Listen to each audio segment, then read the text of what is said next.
Jean-Charles Truc, bonjour, bienvenue. Bonjour. Sur le plateau de la matinale de TV Vendée, vous êtes le directeur régional Harmonie Mutuelle. C'est ça. Et donc, je l'expliquais en début de matinale, vous éditez régulièrement, ça fait 6 ans, ou en tout cas c'est la 6e fois, une étude sur la santé des artisans dans la région, en partenariat avec la Chambre de métier.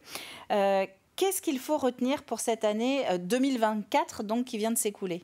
Alors, juste un petit rappel, comme vous l'avez évoqué très justement, c'est notre 6e année que nous procédons à cette étude. C'est un rendez-vous annuel qui nous permet un petit peu de prendre la température, comme on dit. Et juste avant de débuter, ce qu'il faut bien avoir en tête, c'est qu'aujourd'hui, ça représente à peu près nos artisans, 93 000 quand même établissements sur les Pays de la Loire, un peu moins de 160 000 salariés, c'est 14% des emplois. Voilà. Ce qu'on peut en tirer aujourd'hui, c'est qu'il y a une bonne nouvelle, c'est que leur état de santé, on va dire, se stabilise. On est à peu près à 80% de nos artisans qui jugent leur état de santé stable, mais on va le voir en déroulant un petit peu le fil que c'est très contrasté. Voilà. Par exemple, on va avoir un sujet au niveau de la surcharge de travail, du travail effréné.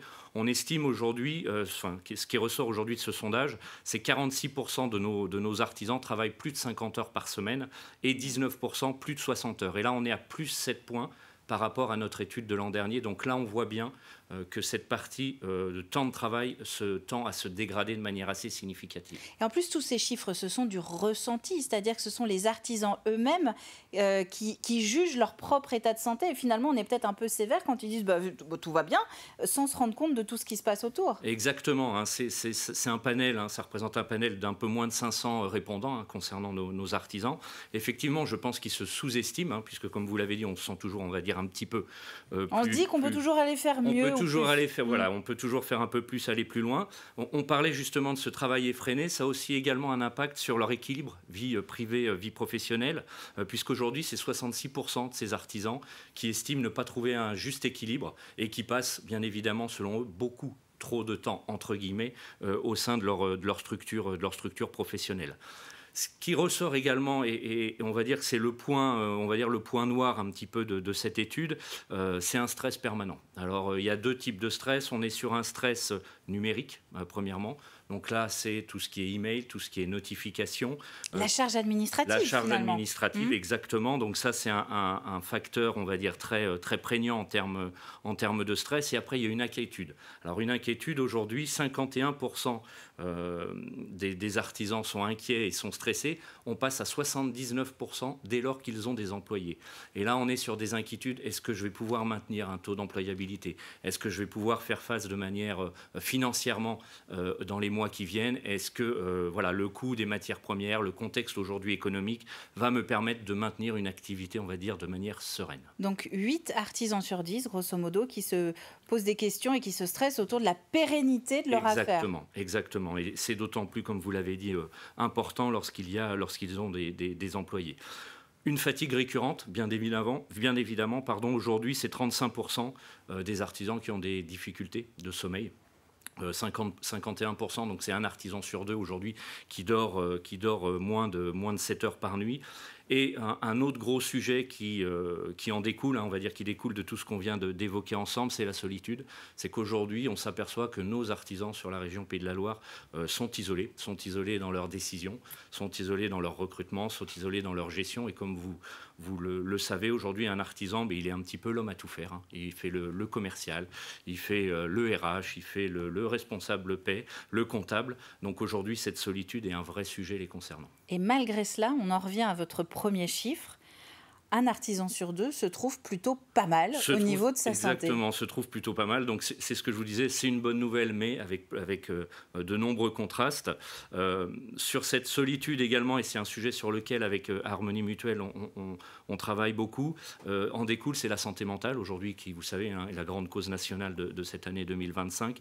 Cette santé mentale, aujourd'hui, sur laquelle on a créé un fonds hein, pour promouvoir et développer, on va dire, les accompagnements de nos artisans et de nos chefs d'entreprise, avec différentes actions, hein, des actions de prévention, sur la nutrition, sur le sommeil, sur l'accès aux soins, sur de la prévention au niveau des risques routiers, des addictions, etc. Donc c'est tout un tas, on va dire, de solutions qu'on essaie de leur apporter, et également des réseaux. On va parler d'un réseau notamment, je me permets d'en citer un, qui est le réseau APESA, qui est un réseau de soutien psychologique aux entrepreneurs en difficulté, où là on va venir les aider au quotidien et on va dire les épauler pour réduire ce sentiment de solitude. Alors 6e édition, nous le disions, est-ce que vous voyez une évolution, si on prend un peu de recul?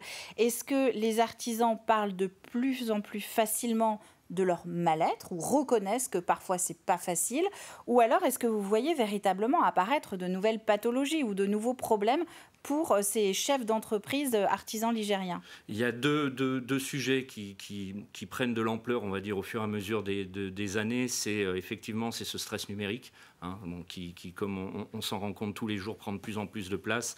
Cette solitude et on va dire ce sujet de la santé mentale. Aujourd'hui, on voit que c'est compliqué. Les choix sont de plus en plus difficiles à faire dans des contextes qui sont de plus en plus économiques, qui sont de plus en plus contraints.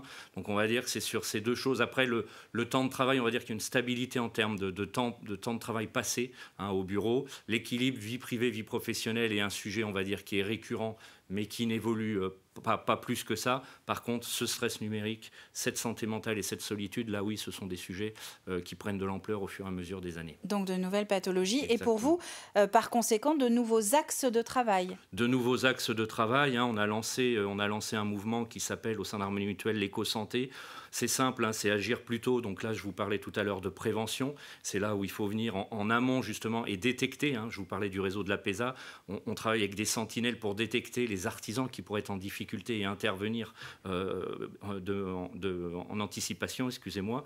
On a un autre sujet qui est aussi agir plus vite, c'est-à-dire que là, on va essayer de faciliter au maximum l'accès aux soins, puisque comme vous l'avez dit, ce sont des gens qui n'ont pas le temps, qui ne consultent pas forcément, qui ne prennent pas forcément soin d'eux. Donc là, on va essayer aussi de les accompagner, de leur mettre à disposition des moyens pour que ce soit plus simple pour eux. Et on va essayer aussi d'agir autrement, c'est-à-dire sur une consommation plus responsable.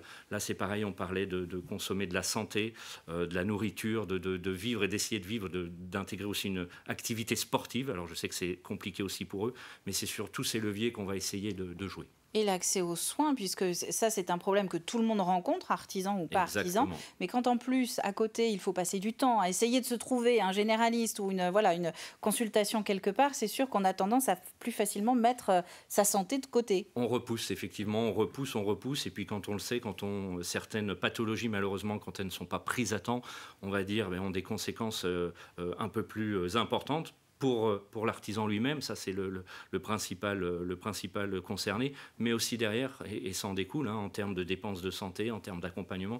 Donc effectivement, on va essayer de les accompagner à ce sujet-là pour leur trouver des professionnels. Hein. On a des réseaux de soins qui sont spécialisés, des réseaux de soins Calixia, que ce soit sur l'audio, l'optique, des ostéopathes, etc. Donc on va essayer de mettre un maximum de moyens en proximité, parce que ça c'est très important, pour pouvoir répondre à leurs attentes. Eh bien, merci Jean-Charles Trusse d'être venu sur le plateau de la matinale pour parler de cette étude sur la santé des artisans. La moitié se disent aller bien, mais il y a, quand on en parle dans le détail, des dossiers à ne pas négliger. Merci à vous.